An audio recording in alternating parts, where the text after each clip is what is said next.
chère Monique, je te remercie très chaleureusement, cher Jacques, pour vos interventions précieuses.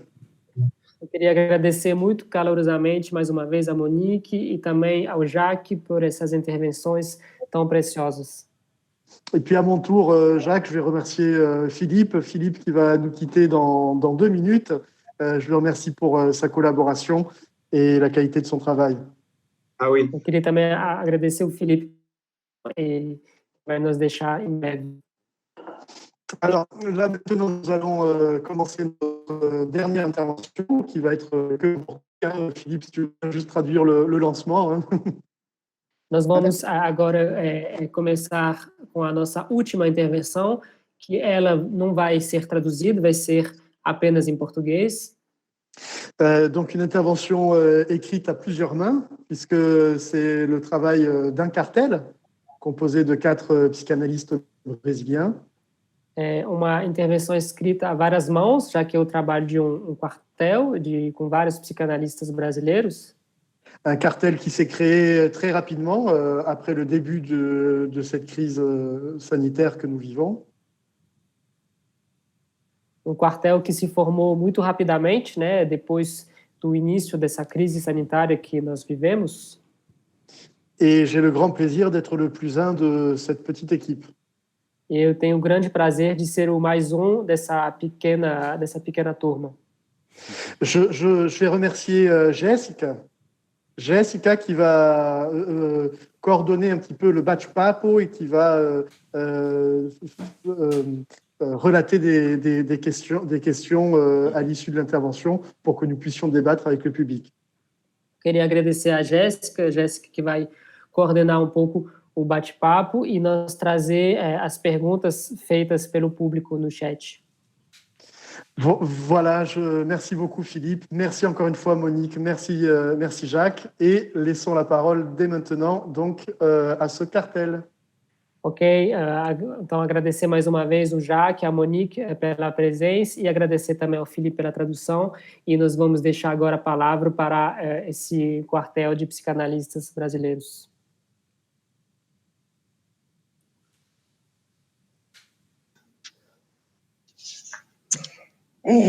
Bom dia, meu nome é Patrícia, sou uma das integrantes do cartel e eu devo dizer que é uma grande honra e também uma grande responsabilidade essa nossa entrada, depois dessas belíssimas e tão ricas apresentações.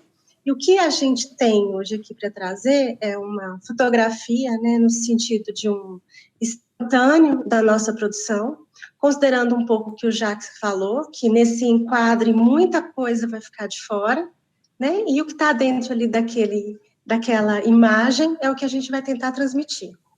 O texto é: Ao vírus, a peste, a psicanálise entre bits e bytes em meio à pandemia. Os membros do cartel é o Felipe Cordeiro Alves, o Janilton Gabriel de Souza, Júlia Roberto de Oliveira Carvalho Caetano e Patrícia da Silva Gomes. Então, da pandemia ao cartel. Este trabalho é um esforço de transmissão do que foi produzido até agora.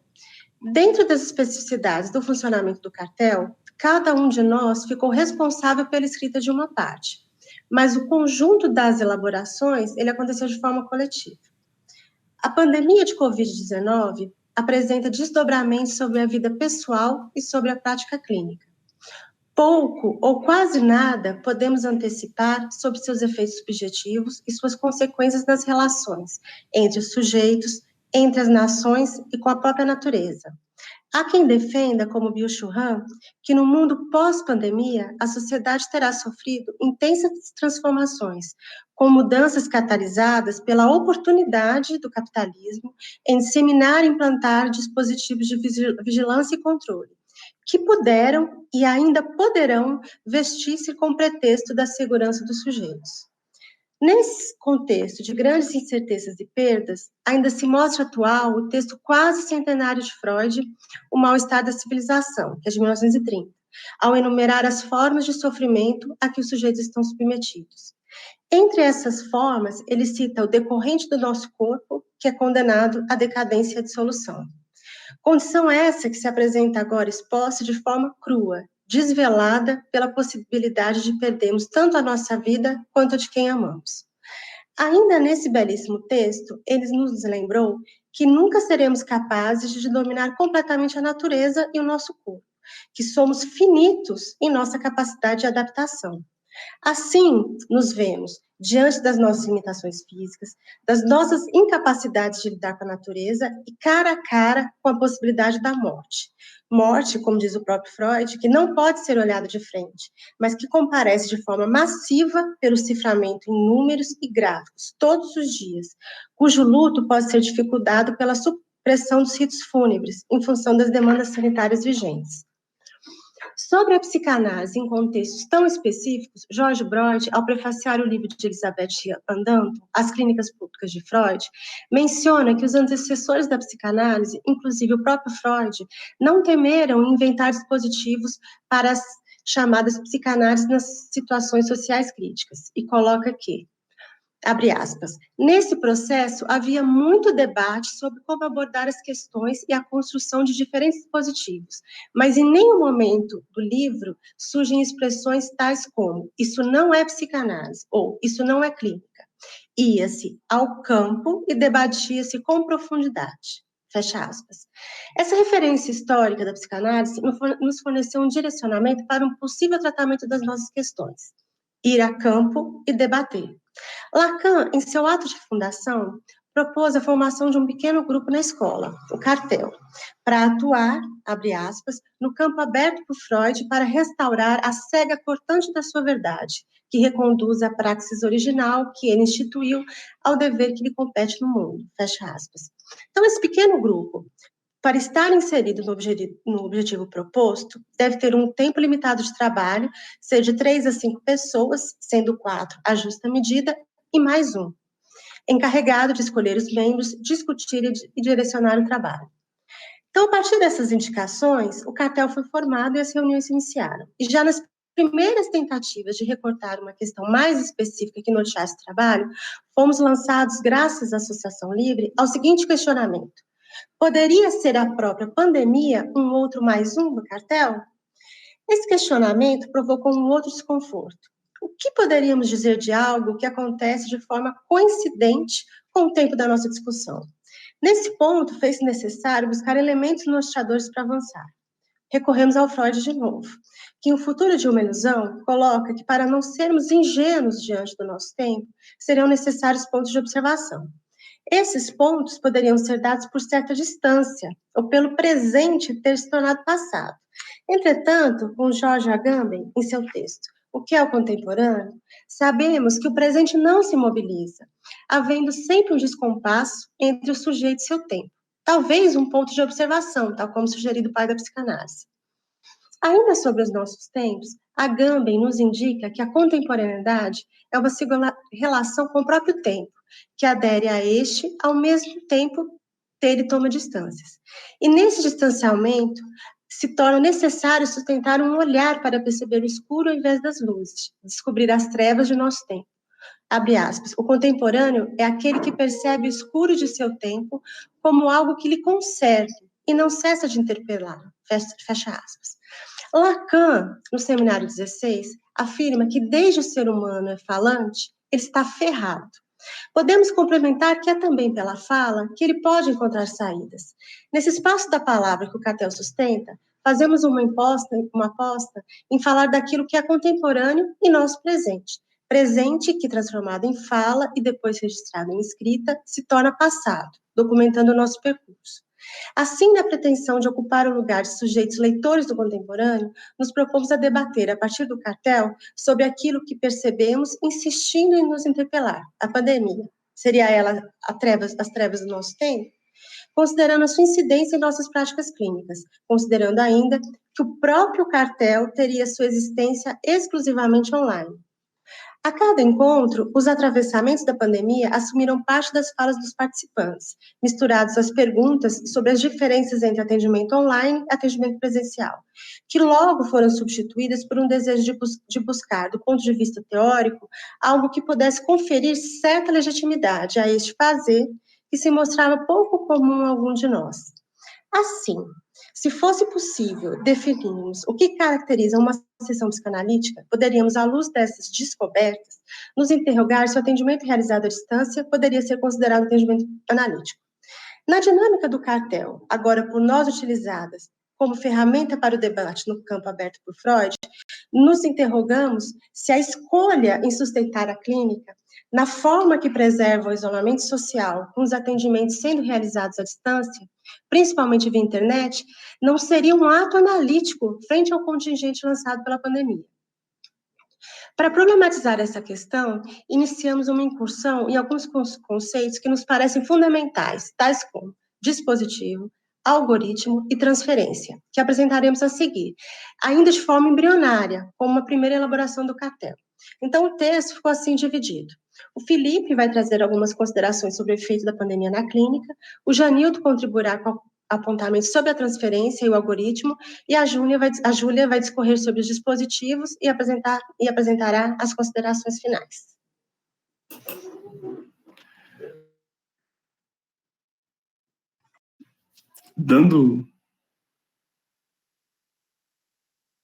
Vou seguir com a parte efeitos da pandemia sobre a clínica. Freud concebe a clínica como uma... Podemos acrescentar que essa dimensão investigativa não reduz as transformações sentidas na articulação. Já o método no qual fundamenta-se essa investigação em psicanálise não se separa. Nesse primeiro momento,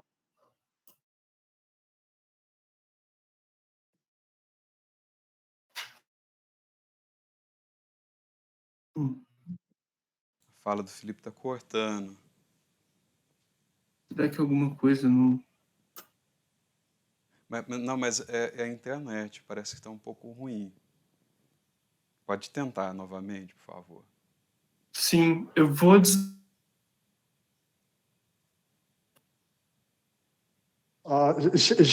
gente, seria possível, provavelmente, de ouvir a apresentação de uma outra pessoa e assim Felipe vai tentar resolver o problema e depois a gente vai ouvir Felipe em melhores condições. É possível isso? Bom, eu posso, de repente, ir falando, né, acho que está numa certa sequência. Ele vai ler, bom, Felipe, qualquer coisa, acho que eu posso ler a parte do Felipe, não tem problema. Se ele não consegue...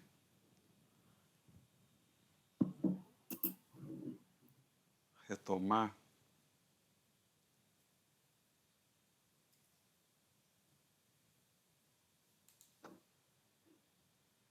Bom, eu acho... Vamos...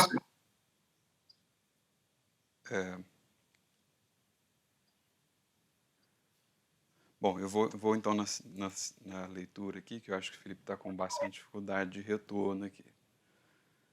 Bom, então, o Felipe,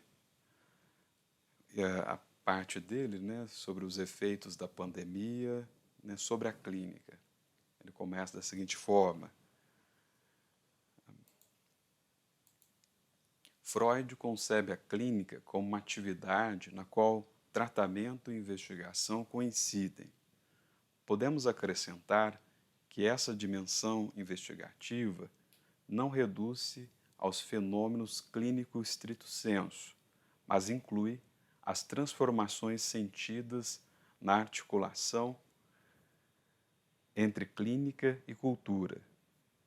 Já o método no qual fundamenta-se essa investigação não funde-se com a pesquisa científica, pois em psicanálise não se separa o sujeito pesquisador de seu objeto. Neste primeiro momento, este grupo ele decidiu-se por concentrar-se nas condições através das quais a clínica subsiste no isolamento social, em vez de abordar diretamente as manifestações clínicas vinculadas pelos pacientes neste contexto. para reconstituir a incidência da pandemia sobre a clínica já constituída, retomemos os eventos iniciais, considerando a extensão de suas consequências. A incidência da pandemia requer mais de uma formalização para ser abordada. Nesta exposição preliminar, espera aí só um minuto.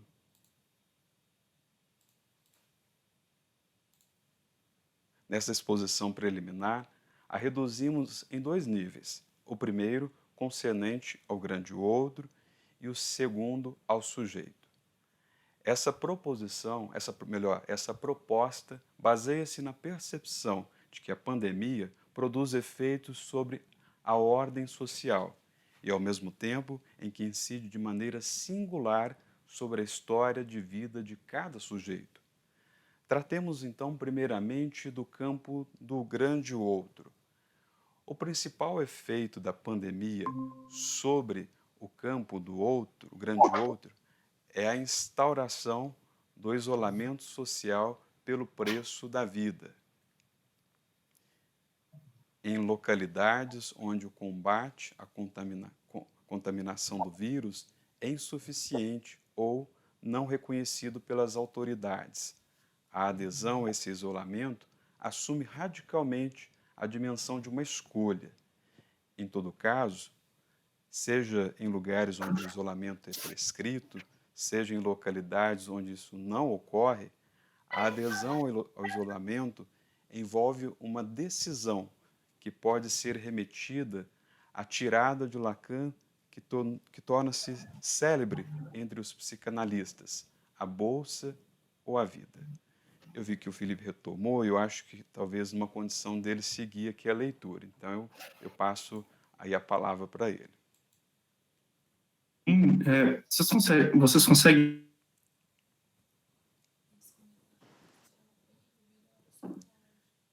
Felipe, se você tentar tirar o vídeo e ficar só o seu áudio, talvez a gente consiga.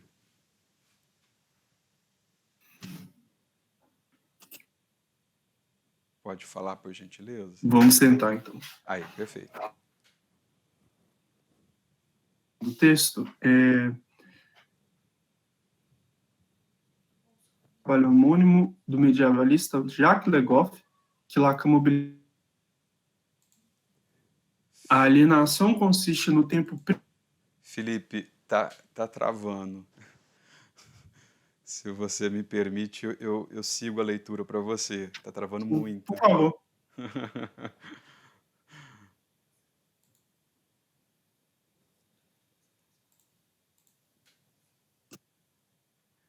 Essa expressão, então, né, que nós falamos é a bolsa ou a vida, né, que Lacan coloca, apresenta, essa expressão intitulada do trabalho homônimo do medievista Jacques Le Goff, que Lacan mobilizou a abordagem da alienação. A alienação consiste no tempo primário de interceptação do sujeito pela linguagem através do campo do grande outro. No contexto da pandemia, a alienação atualiza-se interceptando o singular da clínica por uma nova trama significante, provocada aí pelo isolamento social no qual o sujeito pode novamente advir. Em outros termos, significa que tudo aquilo que possamos situar do ponto de vista da clínica psicanalítica contrai um novo sentido a partir dessa radical atualização de contexto. Forçosamente, optamos pelo sentido. Essa resolução pode parecer trivial, porém é dramática para a modernidade, pois, de diversos modos, tendemos a eleger a separação como primária à alienação. Em seu ato fundador, Descartes elege a separação como primária, demitindo o que Kiel vai ressaltar como sendo a dimensão coletiva da linguagem. Não é sem causa que a alienação é negligenciada, pois sua incidência, que é atualizada incessantemente, provoca uma fratura no ser do sujeito, deposição ontológica que pode ser sentida na própria prática clínica, atividade encarnada naquele que muitas das vezes também chamamos de o clínico. Ao tratarmos dessa perda, encontramos ocasião para articular esses efeitos do vírus sobre o campo do grande outro e seus efeitos na dimensão singular comportada pela clínica. Uma das consequências singulares do isolamento social é que o mesmo promove a perda da sede do tratamento psicanalítico, a clínica. É interessante que esse significante nomina a prática exercida, a rede de atendimento, o lugar de atendimento e o próprio analista. Tal significante, elevado à palavra de ordem, é tão cristalizado que não raro nos deparamos com atitudes que contemplam o que pode ser reconhecido como soberania da clínica. A repetição desse significante clínico produz uma agálma, como em um jogo metonímico no qual é repetida a mesma palavra, produzindo um menos de sentido, um empobrecimento dos sentidos assumidos pela prática clínica. Essa mesma operação produz uma ilusória consistência do clínico, figura cuja existência é cristalizada pela imaginarização desse significante. A perda da sede da prática psicanalítica, ou seja, da clínica, não só traumatiza essa cristalização, como atualiza a ferida fundamental no ser dos praticantes da clínica psicanalítica. De outro modo, o vírus coloca o dedo na ferida.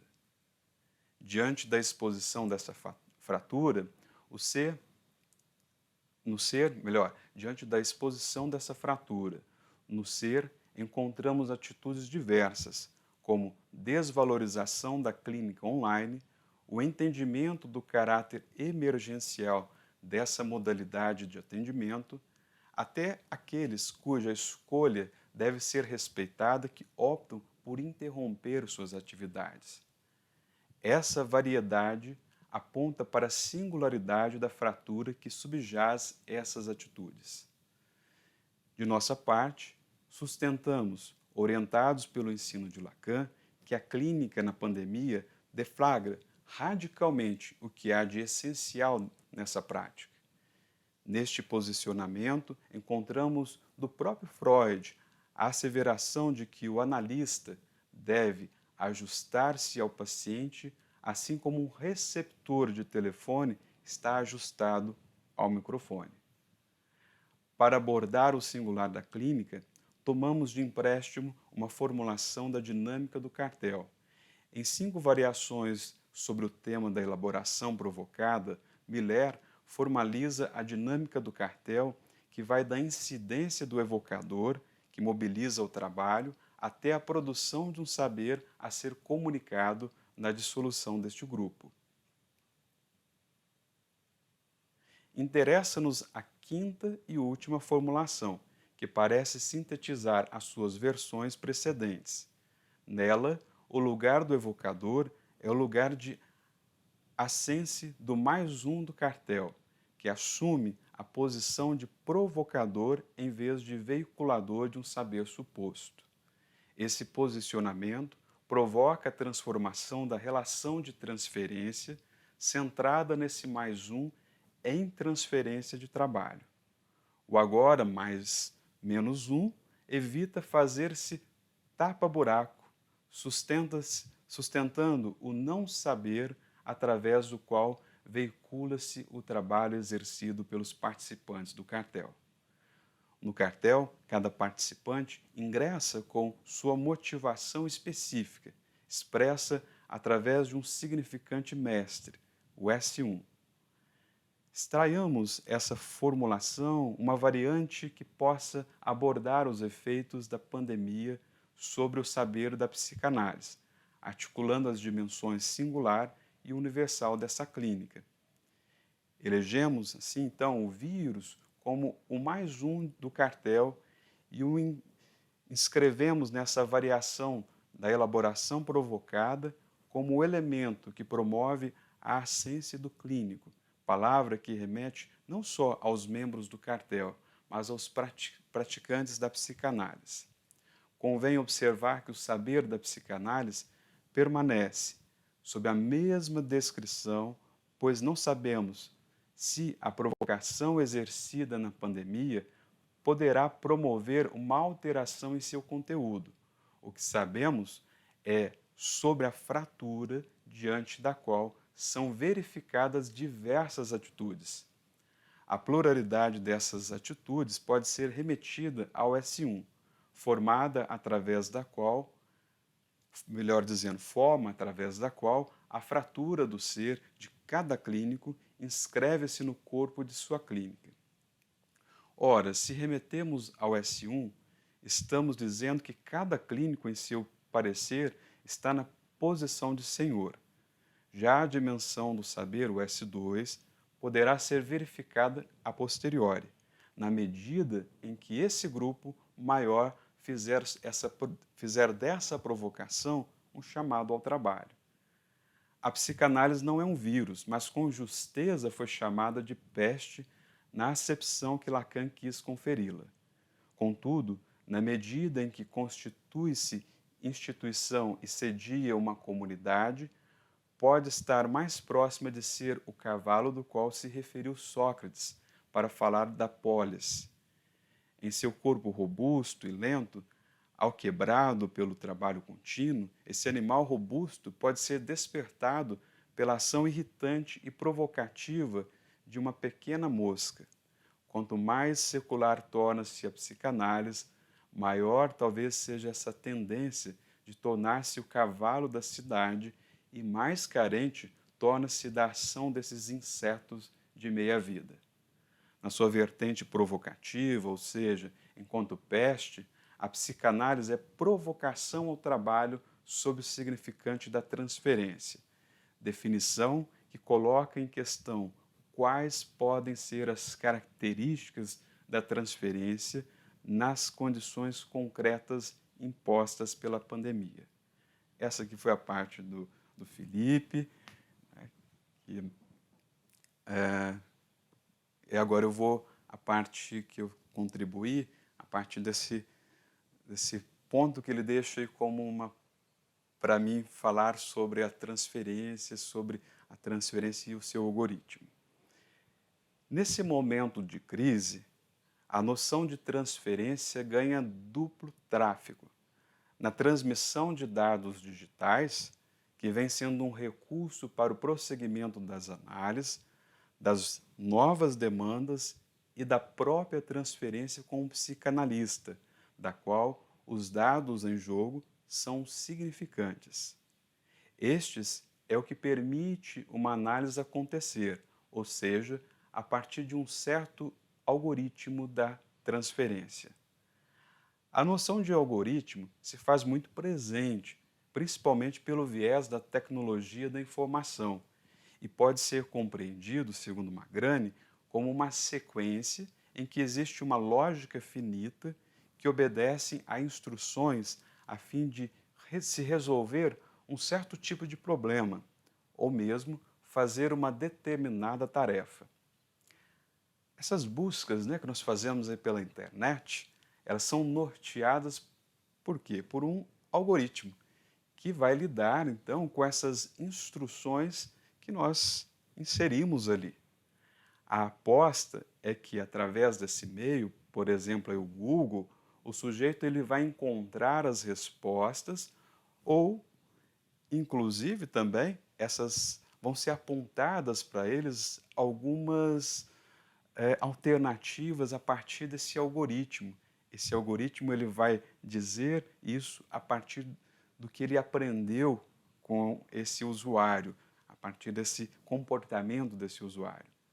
Há uma suposição que na rede é possível, então, desse sujeito, há uma suposição desse sujeito que nessa rede é possível de encontrar um saber a partir das informações ali apresentadas.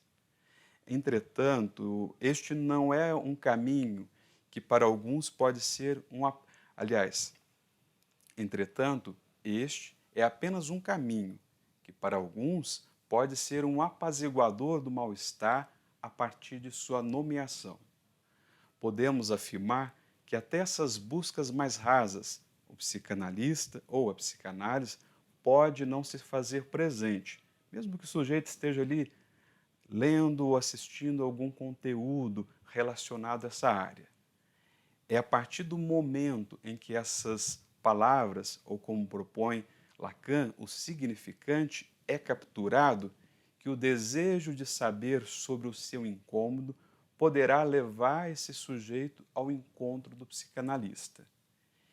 É esse endereçamento na busca de um saber que ocorre também como um enigma do sujeito, que procurará em outros essa resposta. Freud, em seu trabalho, percebeu isso e chamou isso de transferência. O termo transferência é utilizado em diversos segmentos de diversos campos do saber, inclusive no próprio universo tecnológico. Na tecnologia, quando se recebe, por exemplo, um arquivo, né, quando vocês estão aí nos assistindo, vocês estão recebendo dados. Isso é característico da noção de transferência, a transferência de dados. Freud faz as primeiras referências ao termo transferência em A Interpretação dos Sonhos, definindo-a como um transporte das representações, a qual opera o deslocamento de sentido e afeto. Em psicanálise, a transferência é um conceito.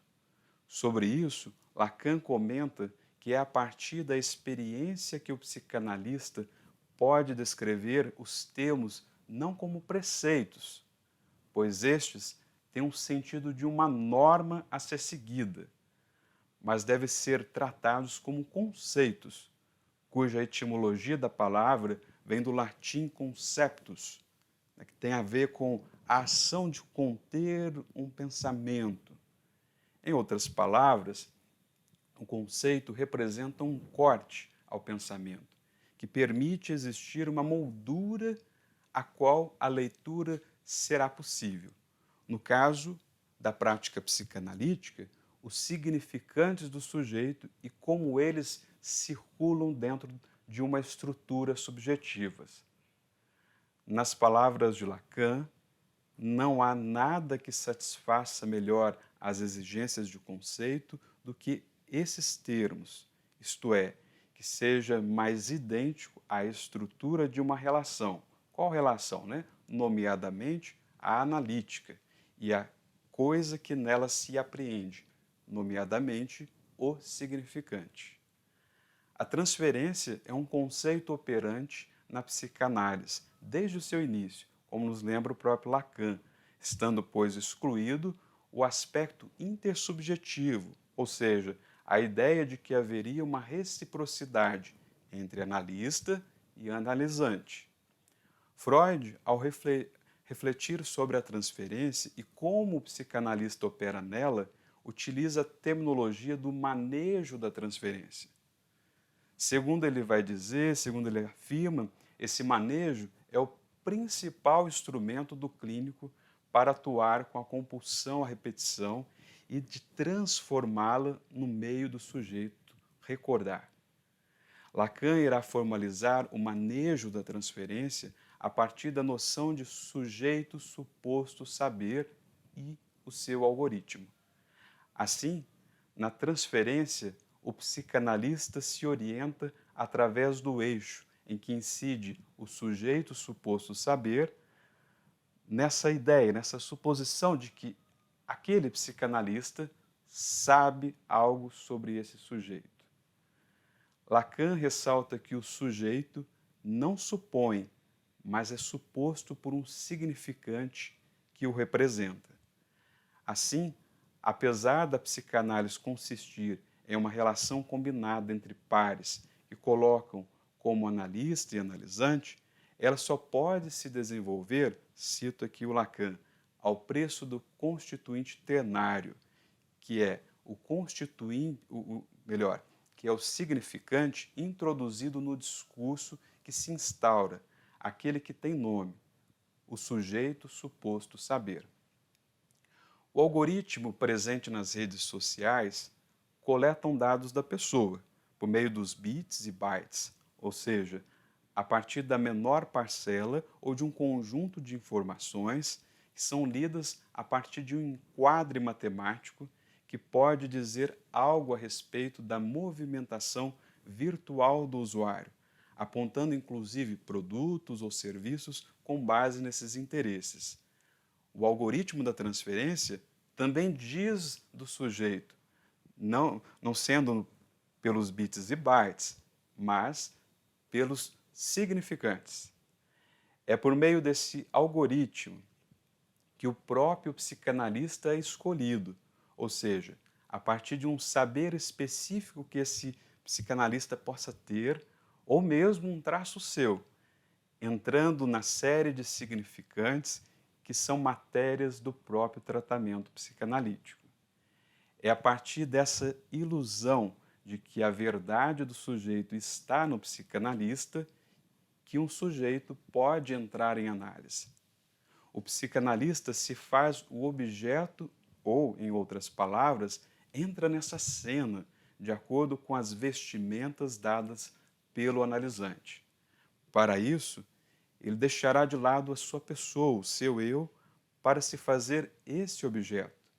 Por isso que o Lacan descreve, e aqui eu cito, o que constitui o ato psicanalítico como tal é muito singularmente essa simulação, simular que a posição do sujeito suposto saber seja sustentável. Para sustentar, há que se pensar o que é o dispositivo, como ele funciona em uma clínica psicanalítica e se os próprios dispositivos tecnológicos podem ser ferramentas que podem permitir uma análise acontecer. E para a gente pensar essa noção do dispositivo, eu passo aqui a palavra para a Júlia. Obrigada, Janilton. Então, assim, dando continuidade à nossa apresentação, para falar um pouco do dispositivo, o Agamben, o George Agamben, nos traz suas elaborações acerca do que é um dispositivo, entendendo enquanto, vou citá-lo, um termo técnico decisivo na estratégia do pensamento de Foucault, nos ressaltando que, do ponto de vista Foucaultiano, o dispositivo tem como objetivo, estou citando o Agamben, fazer frente a uma urgência e obter um efeito. Diante dessa implicação, Agamben nos formula o seu conceito de dispositivo. Então, ele vai nos dizer que o dispositivo é qualquer coisa que tenha, de algum modo, a capacidade de capturar, orientar, determinar, interceptar, modelar, controlar e assegurar os gestos, as condutas, as opiniões e os discursos dos seres viventes. Não somente, portanto, as prisões, os manicômios, o panóptico, as escolas, as confissões, as fábricas, mas também a caneta, a escritura, a literatura, a filosofia, a agricultura, o cigarro, a navegação, os computadores, os telefones celulares e, por que não, a linguagem mesma, que é talvez o mais antigo dos dispositivos. O Agamben nos ressalta acerca da proliferação dos dispositivos e como somos contaminados por eles, bem como a ação de dessubjetivação que desencadeiam nos sujeitos, através do controle que exercem sobre eles. A partir dessas considerações filosóficas acerca do dispositivo, vamos partir para a implicação deste conceito dentro da psicanálise. O psicanalista Marcelo Kekia traz o questionamento sobre a clínica psicanalítica ser considerada um dispositivo e de que modo poderia se dar essa definição. De acordo com o autor, Lacan não trabalha o dispositivo enquanto noção ou conceito propriamente dito. Diante disto, Kekia propõe pensar alguns elementos e princípios de funcionamento que permitem à psicanálise se apropriar dessa definição filosófica do dispositivo, conforme a gente trouxe com Agamben. Podemos, então, pensar sobre a rede estabelecida entre elementos heterogêneos. No caso da psicanálise, as posições do analista e do analisando, quem interpreta, quem corta a sessão, quem deita no divã. O jogo de forças entre estes mesmos elementos ser múltiplo e flexível. Numa análise, nem sempre é o analista quem interpreta ou mesmo faz o corte. E o próprio manejo da transferência enquanto certa manipulação de força para direcioná-la a um fim, dentre outros aspectos, né? Isso que o Marcelo Kecker colocou. Esse autor também pontua que Lacan nos ressalta quanto ao princípio ético fundamental que orienta o dispositivo analítico, né? O Lacan vai trazer isso lá no texto, a direção do tratamento e os princípios de seu poder. Um pouquinho barulhento, né, aqui. Então, o autor diz, né, fazer um uso de poder para governar o tratamento, não o analisando. Ao mesmo tempo, traz um contraponto sobre essas apropriações da noção filosófica de dispositivo para a psicanálise. Ele vai nos dizer, né, que há uma diferença radical no que diz respeito à finalidade de cada dispositivo. Se para os filósofos o dispositivo tem um propósito de controle, para os psicanalistas o dispositivo deve ter como finalidade a liberdade. Outro ponto que podemos trazer acerca da noção filosófica do dispositivo vai ao encontro da formulação lacaniana do termo latusa. Lacan irá conceituar este termo no seminário 17, o avesso da psicanálise. Então, Lacan vai nos dizer, né? Vou citá-lo. E quanto aos pequenos objetos A, que vão encontrar ao sair, no pavimento de todas as esquinas, atrás de todas as vitrines, na proliferação desses objetos feitos para causar o desejo de vocês, na medida em que agora é a ciência que o governa, pensem neles como latusas. Conforme vimos anteriormente, Agamben reforça a proliferação dos dispositivos que nos contaminam e provocam a dessubjetivação, justamente por uma ação de controle. Com a noção lacaniana de latusa, entendemos a ação do discurso da ciência atrelada ao discurso capitalista, que governam os sujeitos através desses pequenos objetos dispostos para serem consumidos. Sendo assim, questionamos: qual o uso que fazemos das latusas, dos gadgets, dentro do dispositivo analítico? Podemos afirmar que há justamente uma subversão desse uso? Em um contexto onde nos vimos obrigados a pensar e adotar a prática psicanalítica online, na quase totalidade dos casos, qual seria o estatuto desse uso? Então, né, partindo aí para as considerações finais do nosso trabalho, a partir desses questionamentos e sem a pretensão de alcançarmos o momento de concluir, nos lançamos a algumas considerações que finalizam a nossa apresentação, mas não o nosso trabalho.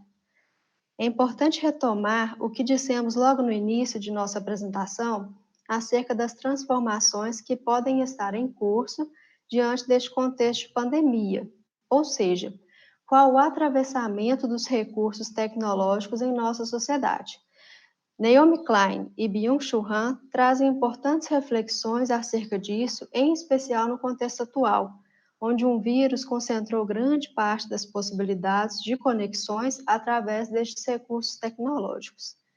A jornalista Naomi Klein faz uma análise acerca das projeções futuras em um mundo pós-Covid, a partir de posicionamentos e ações de multinacionais como o Google, que trazem a ênfase em integrar a tecnologia de forma permanente em todos os aspectos da vida cívica, foi uma citação dela.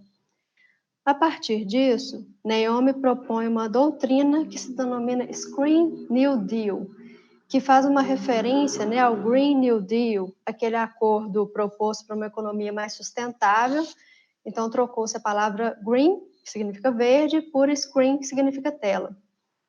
E ela diz, né, de um laboratório vivo para um futuro permanente e altamente lucrativo, sem contato físico. Já o filósofo Byung-Chul Han traz o contexto da Ásia de maneira geral, onde prevalece a vigilância digital, e ele nos afirma: poderíamos dizer que na Ásia as epidemias não são combatidas somente pelos virologistas e epidemiologistas, e sim principalmente pelos especialistas em informática e macrodados. e considera, né, ele considera que há a possibilidade que este Estado policial digital chegue até o Ocidente, citando inclusive a jornalista Naomi Klein. Ele vai dizer, né, como já disse Naomi Klein, a comoção é um momento propício que permite estabelecer um novo sistema de governo. Byung acredita, então, na revolução humana para nos salvar e salvar o planeta. Diante de um efeito decorrente da pandemia, o analista se viu implicado na escolha de adotar um novo, para alguns nem tão novo, né, modo de prosseguir em sua clínica, de maneira online, através de computadores e celulares. Foi possível entender que a pandemia produz efeitos sobre a ordem social e também incide de maneira singular sobre cada sujeito. Cada um tem nos mostrado as incidências deste novo contexto em suas vidas, as invenções possíveis diante disso, bem como as dificuldades e os sintomas que se formam. Se elegemos o vírus enquanto um outro mais um do cartel, tem sido possível perceber o giro que se faz enquanto prática clínica, para que um trabalho online possa ser efetivado. Até porque sabemos que a psicanálise é a provocação ao trabalho sob o significante da transferência. E se no meio digital o algoritmo lida com aquilo que o sujeito busca, podendo até sugerir essa busca, né, igual o Janilton nos colocou, que acaba surgindo de maneira despretensiosa em nossas telas, o algoritmo da transferência também nos diz sobre isso, mas a partir de uma leitura dos significantes.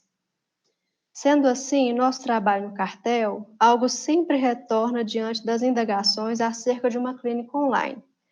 Não podemos deixar de considerar que cada caso é um caso, porque cada um nos mostra o laço que é possível fazer com o analista, implicando sempre considerar a transferência. O próprio Freud nos traz o preceito de abordar cada caso como se fosse o primeiro, e nisso localizamos a importância de tomar a singularidade do caso. A prática tem nos mostrado a possibilidade de se pensar a teoria, bem como a teoria tem nos lançado uma luz para este novo modo de fazer análise. Então, diante desta escolha que o analista faz, implicado pelos efeitos que uma crise instaura, inclusive na cena analítica, retomamos a questão já colocada anteriormente, que tem nos orientado em nosso trabalho no cartel. Atender neste tempo, deste modo, seria um ato analítico? A nossa aposta é que sim, estamos dizendo de um ato analítico frente ao contingente lançado pela pandemia. Mas é claro que esta resposta, assim como uma aposta, não vem como uma garantia. Talvez seja isso que nos implica e nos enlaça neste trabalho do cartel e continua nos colocando a trabalho. Então é isso, né, assim, que a gente queria apresentar, e eu queria agradecer em nome do grupo por todo mundo, né, que ficou até agora para nos ouvir. Muito obrigada. Obrigado vocês quatro, hein? Obrigado da qualidade desse trabalho, hein? É um trabalho que está em processo, hein? Gente, nós não temos muito tempo, hein? Claramente nós não vamos ter o tempo suficiente para conversar, debater, entrar nos detalhes, hein? Desse texto tão rico, hein? Jéssica, teria algumas reações, hein? No bate-papo? Sim, parabéns para a fala de todos do cartel, foram ótimas colocações. Nós estamos tendo muitos elogios aqui nos comentários, falando que é muito produtivo, né, essa elaboração do cartel. E enquanto as pessoas formulam perguntas, eu vou só ressaltar algumas coisas para finalizar, que na descrição desse vídeo do YouTube, que vai ser gravado, fica gravada a live no YouTube, tem um formulário para as pessoas responderem, deixar os dados para receber futuros eventos, né, por e-mail, e falar sugestões, feedbacks, e sugestões para próximas lives. Então, quem puder preencher o formulário. E aqui o pessoal, até a Luciana perguntou, e depois a Maristela comentou do livro, né, que a Júlia citou. Então, o pessoal está gostando bastante. Parabéns para todo mundo, para as falas. Quer comentar alguma coisa?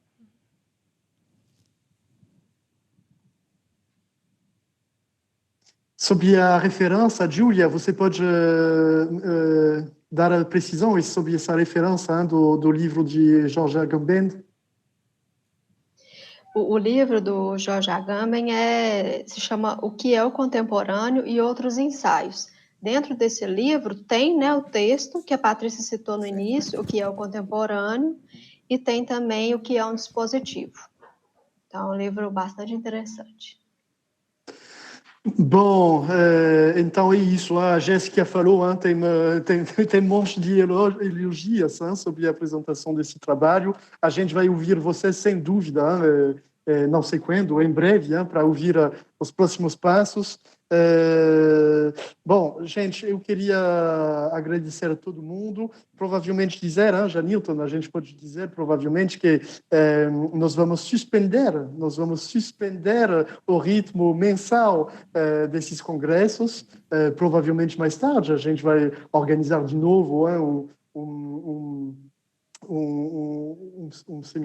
congresso desse tipo para continuar as nossas reflexões.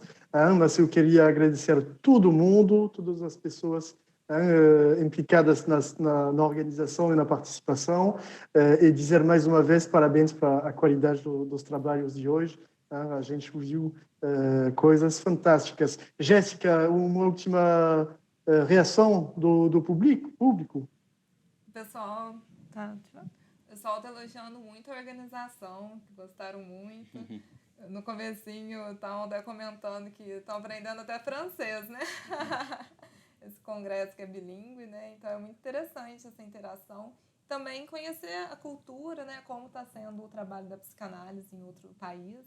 Então são só elogios, falando que mal podem esperar para os próximos, né? Então, parabéns para todos. Então, qualquer coisa, gente, vocês podem entrar em contato com o Janilton, para qualquer pergunta sobre a pós-graduação. Vocês podem entrar em contato com a Raquel, a minha secretária. Tem o contato nas redes sociais, é bem fácil de acesso. Muito obrigado para todo mundo. Janilton, obrigado da sua apresentação, mas obrigado da participação, da organização desses 4 congressos que a gente fez, e um forte abraço para todo mundo.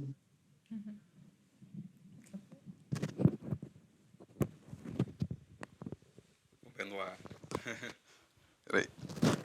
Estamos dividindo o mesmo microfone. Bom, te agradecer, né, assim, por essa parceria de trabalho, né, por isso que você tem nos permitido aí construir ao longo desse tempo, né, de amizade, dessa parceria que a gente tem desenvolvido tanta coisa bacana juntos, né, avisando o pessoal, né, a gente está fazendo essa suspensão aí, provavelmente lá para setembro a gente deve voltar aí com outros congressos, também com outras temáticas, e também a gente vai ter outros projetos, então por isso a gente deixou aí o convite para vocês avaliarem, preencher esse formulário, porque vão ter outros projetos, né, juntamente aí com o Benoit, para toda a comunidade, né? Eu acho que essa é a nossa função, né, enquanto psicanalista, fazer esse espaço, né, circular. E eu quero te agradecer, Benoit, porque isso só é possível porque a gente tem essa parceria e tem essa vivacidade do seu lado aí, como um parceiro aí para sustentar esse trabalho. Merci à tous, obrigado todo mundo, bom final de semana e a très bientôt. Tchau, tchau a todos. Até então o nosso próximo evento. Obrigado. Tchau, tchau.